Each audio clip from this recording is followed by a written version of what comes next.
Some of you guys have been stopping by the channel here lately, and you guys want to know how I do some of these cool effects on my stream, like how I do those moving animations, or when I switch scenes, or like how I do the awesome blur camera effect around my stream as a background. And it does look pretty cool, and I'm glad you guys are excited and want to learn that stuff, and I want to cover that stuff eventually in this video series.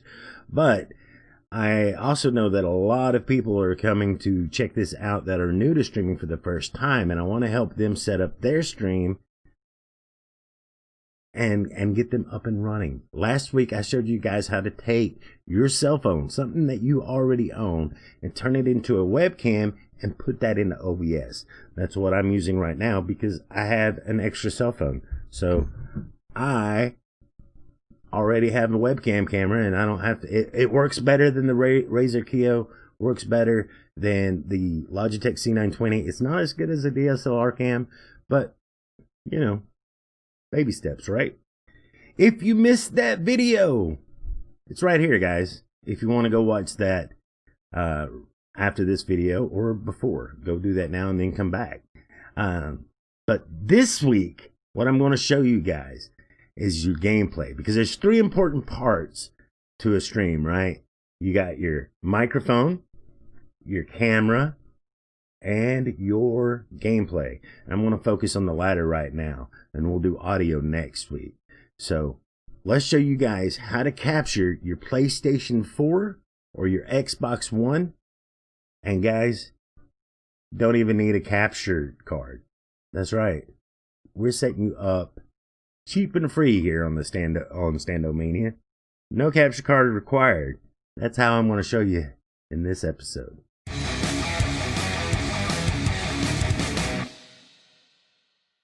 Before we get in the meat and potatoes, though, I do want to ask you guys that if you're enjoying this content, go down, hit that subscribe button, give it a like, hit the alert bell so you get more future tips and tricks like this one. Also, I stream 5 days a week on Twitch, and Discord is my social media platform of choice. My Discord server is up and running. There's fantastic people already over there for you to engage with. Just hit us up, man. I'd love to hear from you. With that out of the way, let's get started. So what are we going to need? You're going to need a PlayStation 4 or an Xbox One or both, and a Windows 10 PC. It could be a potato PC, but it's got to be Windows 10. And let's just jump into it and get right started. If you're running a Windows 10 PC already, it probably came pre-installed with the Xbox Console Companion app, and that's what we're going to use. Let's go ahead and open that up. All right, guys. So here we are at my desktop. We're going to go over here and type search, and we're going to type in Xbox. Now you see I have an Xbox app. That's not what we want. This highlighted app, that's not what we want. We want the Xbox Console Companion app. So go ahead and click that. If you don't have this already installed, you can go to the Microsoft Store and look it up and install it. All right, here we are at the home screen, guys. We're going to go down this left-hand side right here, and we're going to go to Connection. You're going to click that. Now, I don't have an Xbox, so this isn't going to work with me. But if your Xbox is on, when you hit that connect, it's going to find it, right? And you're going to just stream that Xbox to your PC. And once you got that stream up and running, you're going to want to full screen it to take up the entire size of your primary monitor, which in my case, I use a TV. And I will explain why here in a minute. Now, for PlayStation users, you're going to want to use the PS4 Remote Play app. I'll put the link for the app down in the description box below. That link that I put in the description box is going to take you here to the official PlayStation web page for the Remote Play.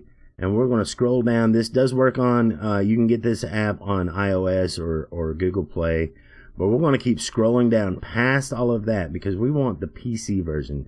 So we're going to click on PC or Mac, like you see right here. Download that app is what we're going to do. It's going to take us to this page. Click Windows PC users. for me. If you're a Mac user, of course, you're going to pick the other one. So here we go, guys. And you're just going to click this right here to download it to your PC. It's an install file. Just download it wherever you want to and run the application, and it'll install on your PC. Once it's installed, you'll get a nice little PlayStation Remote Play icon here on your desktop. You're going to open this. If you're doing this for the first time, it's going to ask you to sign in to your PlayStation account. So go ahead and do that. The next thing we're going to look at is the settings. So here's the thing, guys. If you are running a PS4 Pro, you're going to want to run this at 1080p resolution and a high frame rate. And this only works on a PS4 Pro. If you've got a good network connection and you're just running the base model PS4 like I am, go ahead and set it to best 1080p and high frame rate. It's just going to take it down to the next level and try to push 1080p, but it's only going to do 720p, 60 FPS. So there you go, guys. If you're having audio stutter or stuttering within the game or visual stuff, your bandwidth's probably not good enough and you're going to want to lower these. I would try not to lower than 720p. 540p looks kind of rough and it's kind of artifacty. But that being said, guys, that's how you change this. You can also change your frame rate to standard. That could help you. You're going to click OK, and then we're going to hit Start. And as you can see, it's looking for my PlayStation right now, guys. There we go. It's up and running. We're going to go down here in the lower right-hand corner, and we're going to maximize this out, guys. Oh, I got Spider-Man installing. I can't wait to play that. Another thing that you're going to want to do is plug in your PS4 controller to your PC. Where is my handy dandy USB cord? This won't work unless you have your controller plugged into the PC. So there we go. I can now interact with the menu here. Let's start up Ghost of Tsushima, see what it looks like. No spoilers, I promise. We're just looking at what you're seeing, right? And this is working on your PC if the game loads. Okay, here we go, guys. The game's finally loaded. You could probably hear my PlayStation ramping up. Does anybody else have that problem? Mine sounds like a jet engine fixing to take off, and it really screws with the audio when I'm trying to record or stream and stuff, because it picks up through the noise gate that I have set. Man, is that thing loud. But anyway, as you can see, guys, it is working beautifully. It's not the best resolution to probably play the game at, but it is no latency, so if you can deal with that and only have 2 monitors on your stream setup, there you go.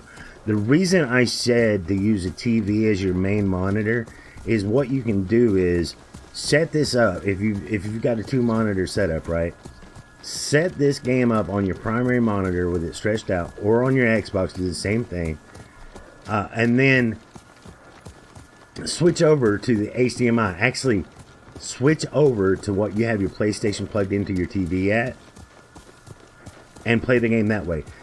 The stream will see this, but you will actually be playing the game in full resolution while they're seeing this.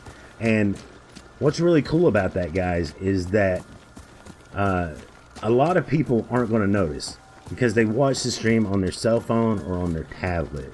So they're not going to notice. So if the artifacting, if there's any artifacting and it's bothering you, you can do that. You can play it at full resolution yourself and just be outputting your display capture to the stream. And I'm going to show you how to actually capture this with a display capture right now. So let's get to that. Okay, guys, what you're looking at is the fresh copy of OBS that we messed with last week. It's the same copy. We just put the webcam source in here on this original scene last week. You can actually rename these scenes. So if you go to the scenes and go to rename, we'll call this one Hangout, right? So let's call it Hangout. Now, let's create our game screen with our game on it. We're going to click Add. We'll call it Game Screen. And there you go, guys. Now we're going to have to fill this up with sources. So the first source we're going to get is our display capture. Now this is going to give you a trippy effect right here, guys. Display capture. A little inception there. Now you can change which monitor you're capturing. For the sake of this video, we're capturing display 1 because I've actually got another copy of OBS right now running on my second monitor to record this. So display 1. Now if we move this off the screen, if we move OBS off the screen like this, what that's going to do is just show whatever you've got on this primary monitor. So if it's just your game, there you go, you got your gameplay set. Now you can go in here and you can go to add your NDI source, the same one that we added last week that we called My Buddy Muddy Butthole. This is our camera that we called it last week. And there you go, guys. So now you've got a camera and you've got your gameplay in your OBS. That's how that works, guys. And so yeah, some other services that you may not know that exist are Xbox Game Pass. If you have a PC and you don't have an Xbox or a PlayStation, you can get Xbox Game Pass. It's $5 a month on PC. For PC users only. If you have an Xbox, of course, it's a little bit more expensive to get it on your Xbox and your PC. But if you're just doing PC, it's $5, and you can run the game on your monitor and display capture it pretty much the same way. PlayStation Now also exists, guys, and Xbox Cloud will be coming too. So if you've got really good internet connection but a really crappy PC, that might be an option for you. So let's show you how that works. Xbox Game Pass is still in beta right now, but there are other streaming services like Nvidia GeForce Now or Google Stadia, but also PlayStation Now is a good option. And what this is going to do is it's going to stream from remote hardware somewhere off in a server farm somewhere, stream that game to your PC. So without using any of your hardware resources. So let's load that up. This is my PlayStation Now app.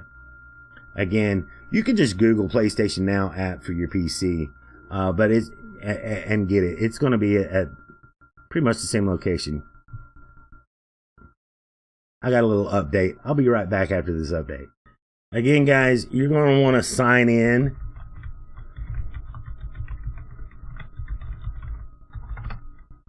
With your Sony PlayStation account.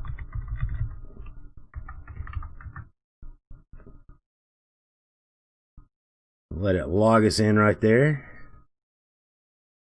And we can go straight full screen. And here we go, guys. So if you've got the PlayStation Now, don't even need a PS4 for this to work, really. Now, the games that they put on here, unlike Xbox Game Pass, they're a lot of the third-party ones and some of the first-party ones are limited time. But let's say we want to play Watch Dogs 2.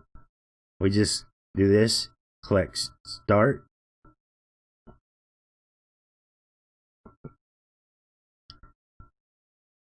And wait for the game to start, guys. And that's pretty much how that works. And you can put this in full screen mode, borderless, after the game starts, and capture the game the same way. So you don't need a capture card these days. You see a little blur. This is not perfect. This doesn't replace capture card technology. Capture card and playing it locally is always going to be best. But if you can't afford a capture card right now, but you want to get your stream started, there's nothing wrong with this. There's nothing wrong with, using PlayStation, a service like PlayStation Now, or using the PlayStation Remote Play. I will say there is less latency on the PlayStation Remote Play because it's hooking up to your router really, really fast, because it's like right there. Your PlayStation is like right next to your router, or plugged into your router rather. So it's super fast. Whereas this is a little bit more laggy of an experience sometimes, especially when you're playing fighting games or something like that. But it's not terrible. It's, it's not like the worst thing ever. So it does work, and it'll get you started. So now we've got your game capture, we've got your webcam. Next week we're going to do audio for you guys, and I'm going to show you how to set up your microphone. Whether it's a cheap microphone, we're going to make it kind of sound professional. I highly recommend getting an entry-level microphone. I have an entry-level microphone. That's what I'm using right now. I'm using the Snowball microphone by Blue. This is the Black Ice edition. I don't like the stand that the Blue came with, so I've got me a custom stand here that I've ordered to go with it.